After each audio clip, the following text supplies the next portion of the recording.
नमस्ते दोस्तों।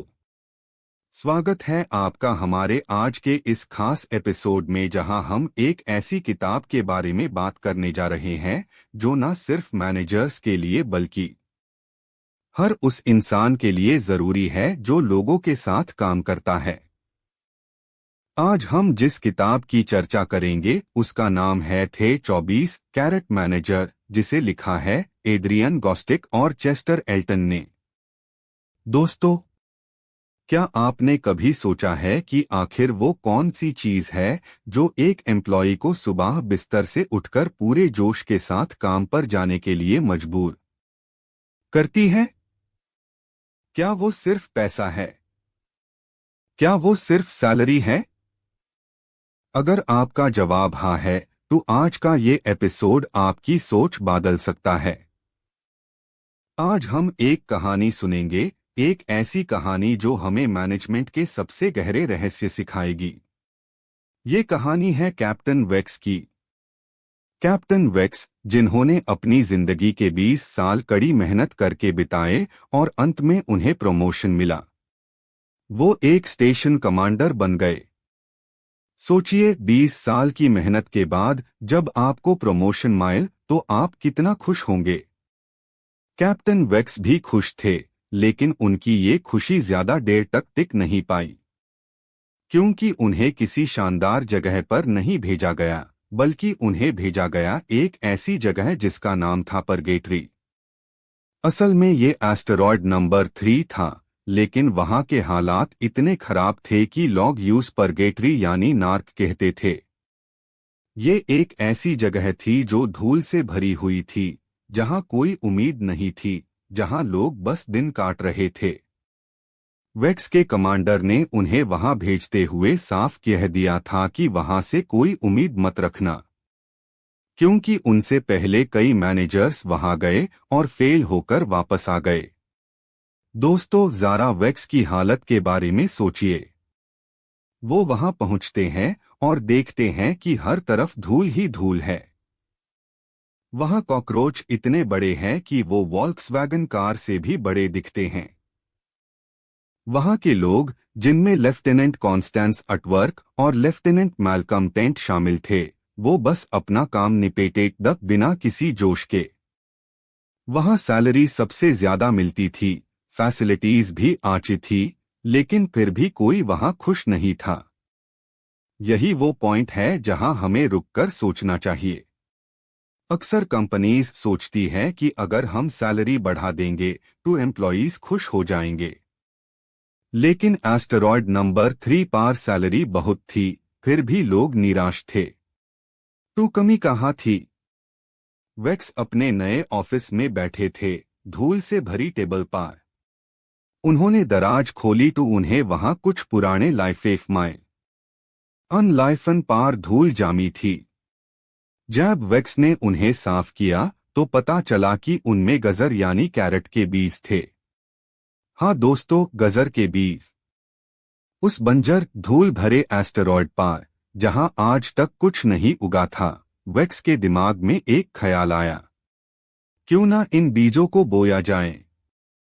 क्या पता कुछ आए। ये एक पागलपन भरा ख्याल था, लेकिन वेक्स ने सोचा कि खोने के लिए कुछ नहीं है। अगली सुबह वेक्स ने वो बीज जमीन में बोए। वो रोज उन्हें पानी दीन लगे। धीरे धीरे उन्हें वहां कुछ हरी पत्तियां दिखाई दीन लगी। वेक्स ने देखा कि उनके एम्प्लॉयज अटवर्क और टेंट अपना काम तो कर रहे हैं, लेकिन उनमें कोई जान नहीं है। टेंट, जो मेंटेनेंस का काम देखता था, वो बड़ा ही रूखा और गसेल था। अटवर्क, जो मौसम विभाग संभलती थी, वो बहुत शर्मीली थी और अपने काम से काम रखती थी। वेक्स ने सोचा कि मैं इन्हें कैसे मोटिवेट करूं? क्या मैं इनकी सैलरी बढ़ा दूं? नहीं, सैलरी तो पहले से ही बहुत है। क्या मैं इन्हें छुट्टी दे दूं? वो भी काफी है। तभी वेक्स की नजर अपने छोटे से गजर के बगीचे पर पड़ी। अस एस्टेरॉयड पार ताजी सब्जी मिलना नामुमकिन था। वहां लोग सिंथेटिक खाना खाते थे। वेक्स को लगा कि अगर वो इन्हें ये ताज़ी गजर खिलाए तो शायद उन्हें अच्छा लगेगा। ये सिर्फ खाना नहीं था, ये एक एहसास था। ये इस बात का सबूत था कि वेक्स ने मेहनत करके उनके लिए कुछ स्पेशल उगाया है। दोस्तों, यही है वो कैरेट प्रिंसिपल यानी गजर का सिद्धांत। जब वेक्स ने पहली बार अपनी उगी हुई गजर तोड़कर टेंट और आर्टवर्क को दी और उनके काम की तारीफ की तो जादू हो गया। टेंट, जो हमेशा गुस्से में रहता था, उसकी आंखें चमक उठी। उसने कहा कि इतने सालों में पहली बार किसी ने यूज थैंक यू बोला है और इतना स्वादिष्ट इनाम दिया है। आर्टवर्क भी अपनी शर्म छोड़कर मुस्कुराने लगी। उस दिन के बाद से एस्टेरॉयड नंबर 3 पार सब कुछ बदलने लगा। टेंट ने बिना कहे गाड़ियों की धूल साफ करनी शुरू कर दी। आर्टवर्क अपने काम में और ज्यादा डिटेल लेने लगी। वेक्स ने महसूस किया कि जब वो लोगों के काम को पहचानते हैं, उन्हें रिकॉग्नाइज करते हैं, तो लोग अपना 100% दिन को तैयार हो जाते हैं। ये कहानी हमें क्या सिखाती है? ये हमें बताती है कि कॉरपोरेट दुनिया में या किसी भी टीम में सबसे बड़ी गलती जो मैनेजर्स करते हैं वो है रिकॉग्निशन की कमी। हम सोचते हैं कि लोग सिर्फ पैसे के लिए काम करते हैं, लेकिन सच ये है कि लोग अप्रिशिएशन यानी सराहना के भूखे होते हैं।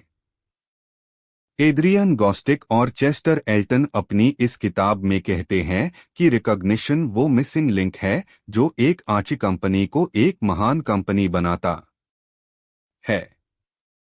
उन्होंने रिसर्च में पाया कि जो कंपनीज अपने एम्प्लॉयीज को रेगुलर बेसिस पर अप्रिशिएट करती हैं, वहां प्रॉफिट्स 30 से 50% तक ज्यादा होते हैं। लेकिन दोस्तों, तारीफ करने का भी एक तरीका होता है।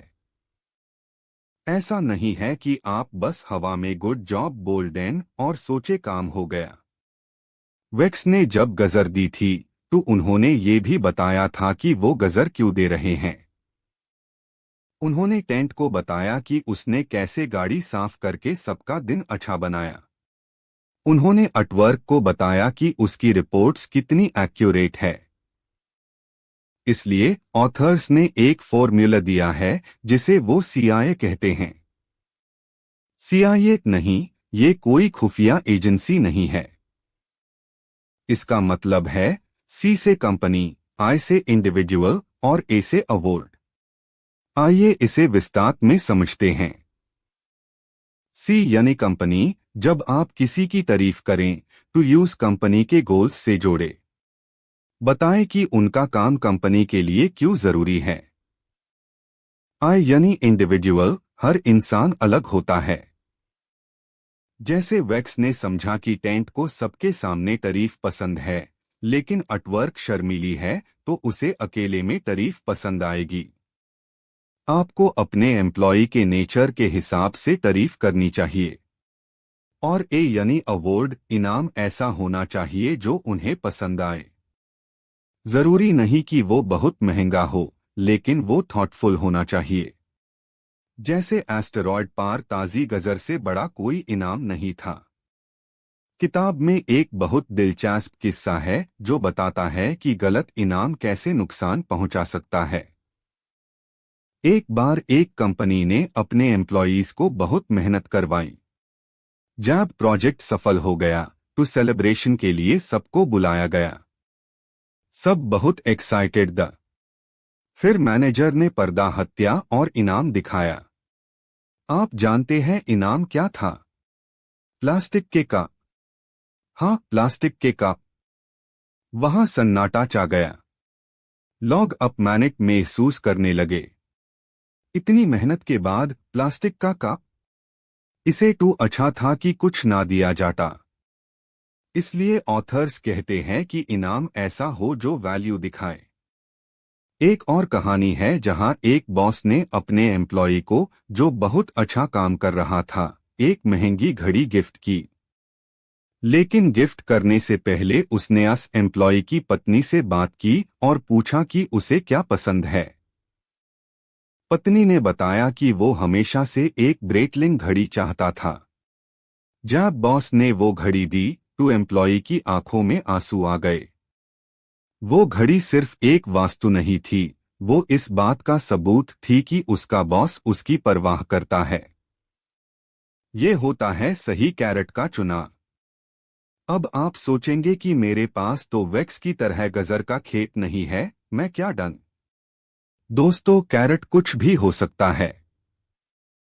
एक हाथ से लिखा हुआ थैंक यू नोट, पूरी टीम के सामने की गई तारीफ, उनके पसंदीदा रेस्टोरेंट का कूपन, या बस उनके कंधे पर हाथ रखकर कहा गया शाबाश। जरूरी ये है कि वो दिल से हो और समय पर हो। अक्सर मैनेजर्स सोचते हैं कि मैं साल के अंत में अप्रेजल के टाइम पर तारीफ करूंगा। ये सबसे बड़ी गलती है। गजर को ताजा ही देना चाहिए। अगर आपने कोई अच्छा काम आज किया है और मैं आपकी तारीफ 6 महीने बाद करूं तो क्या उसका कोई असर होगा? बिल्कुल नहीं। जैसे वैक्स ने देखा, जब उसने गजर बांधी तो एस्टेरॉयड पार धूल कम होने लगी। ये धूल क्या थी? ये धूल थी नेगेटिविटी, लेजीनेस और डिसइंटरेस्ट। जैसे जैसे अप्रिशिएशन बढ़ा, धूल गायब हो गई। वहां का माहौल पॉजिटिव हो गया। नए लोग वहां आने के लिए तरसने लगे। जो जगह कभी नार्क थी, वो अब सबसे बेहतरीन जगह बन गई थी। इस किताब में बिल जॉनसन, जो मैकडोनल्ड्स कनाडा के सीईओ है, उन्होंने भी अपना अनुभव शेयर किया है। वो कहते हैं कि वो खुद एक वेटर की तरह शुरू हुआ। उन्हें आज भी वो पल याद है जब उनके बॉस ने उनके काम की तारीफ की थी। वो कहते हैं कि पैसा खर्च हो जाता है, लेकिन रिकॉग्निशन की यादें हमेशा रहती है। एक मैनेजर के तौर पर आपको गार्डनर यानी माली बनना पड़ता है। जैसे वैक्स ने अपने गजर के पौधों की देखभाल की, उन्हें पानी दिया, उन्हें धूप दी, वैसे ही आपको अपने एम्प्लॉयीज की देखभाल करनी होगी। उन्हें अटेंशन देना होगा।